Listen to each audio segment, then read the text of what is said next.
Nagulat si Emperor Gufiang, dahil bigla siyang nabuhay muli, makalipas ang 15 taon, pagkatapos niyang mamatay sa Tiandang Mountain. Sa kanyang pagkabuhay, ay nakita niya ang kanyang sariling statwa, noong siya ay emperor pa. Sa kasalukuyan siya ay isang estudyante sa isang paaralan ng martial arts. Sa kanyang pagkatulala ay binato siya ng kanyang guro ng panulat sa pisara na agad naman niyang nasalo. Sinundan ito ng tanong ng guro, na ilang klase ng paraan para makagawa ng ordinaryong Zuan weapon. Tulala pa rin ang ating bida, at imbis na sagutin ang tanong ay pinagnasahan pa niya ang katawan ng kanyang guro, at ikinumpara sa katawan ng isa sa 10 emperor, na si Red Lotus Empress. Sa kanyang pagsusuri ay napagtanto niya na ang kanyang guro ay isa lamang 4th level martial realm, na para sa kanya ay masyadong mahina. Nagulat ang guro nang maramdaman niyang nagawang sukatin ni Li Yunxiao ang kanyang lakas, kahit na ito ay estudyante pa lamang. Hindi na niya ito pinansin, at nagpatuloy sa kanyang tanong na kung ilan ang paraan sa paggawa ng ordinaryong Zuan weapon. Sa isip-isip ng ating bida ay isa itong pangbatang tanong, para sa kanya, sapagkat siya ay isang 9th class refiner noong emperor pa siya.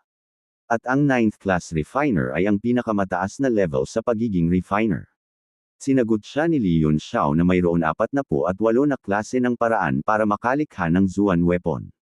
Nagulat ang guro, ngunit nagtawanan naman ang kanyang mga kaklase, sapagkat nakasaad sa libro na kanilang inaaral, na maroon lamang na 36 na klase ng paraan sa paglikha ng Zuan weapon, ayon sa samalat ng libro na si Master Yang Di na kilalang expert sa paglikha ng mga weapon.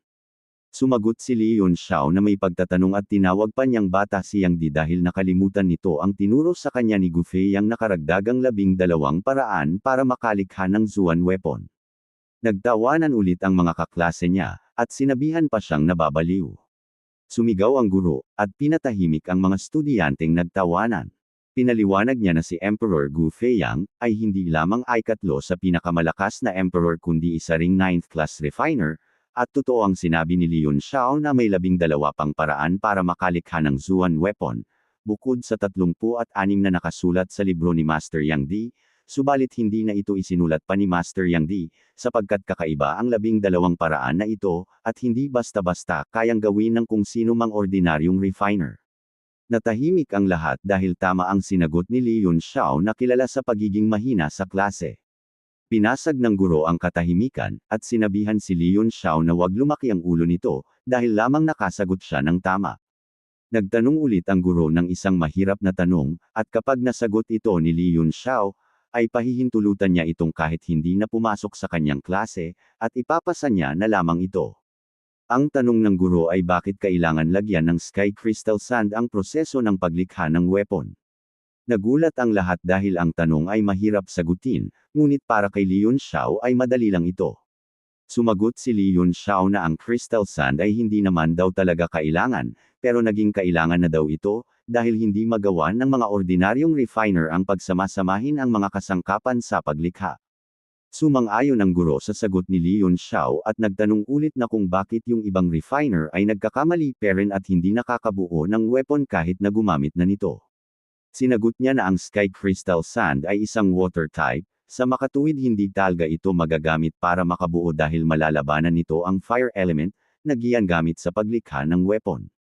Nagulat ang guro dahil nasagot lahat yun ni Li Yunxiao nang walang kahirap-hirap. Nag-walk out ang guro at nagsabi bago umalis, na gusto niyang makausap si Li Yunxiao pagkatapos ng klase. Masaya si Li Yunxiao na lumabas ng klase sapagkat nasagot niya lahat ng tanong, kaya may karapatan na siyang hindi pumasok sa klase. Naglakad-lakad si Li Yunxiao sa lugar, at hindi siya makapaniwala na ang pinakamahina niyang disciple na si Yang Di, ay isa sa pinakamagagaling na refiner sa bansa na iyon. Napag-alaman niya rin na si Yang Di ang nagpatayo ng statwa na nakita niya kanina. Natuwa siya dahil marunong magpakita ng respeto si Yang Di sa kanya. Pagtapos niyang maglibot ay nakarating siya sa Alchemy Tower, at saktong-sakto naman dahil nang niobserbahan niya ang kanyang katawan ay hindi ito nasa maayos na kondisyon, at masasabi mo talagang basura pa sa basura ang kondisyon ng kanyang katawan. Pumasok siya sa Alchemy Tower para hanapin ang kanyang disciple na si Yang Di upang masolusyonan ang kondisyon ng kanyang katawan. At kung magiging maganda ang lahat ng kanyang plano, ay sa loob lamang ng ilang taon ay maibabalik niya ulit ang kanyang dating lakas, noong siya ay si Emperor Gufei pa. Gamit ang kanyang kaalaman at mga karanasan bilang emperor, ay susubukan niyang higaitan pa ang kanyang dating lakas, at aakyatin ang pinakamataas na level ng martial arts sa mundo.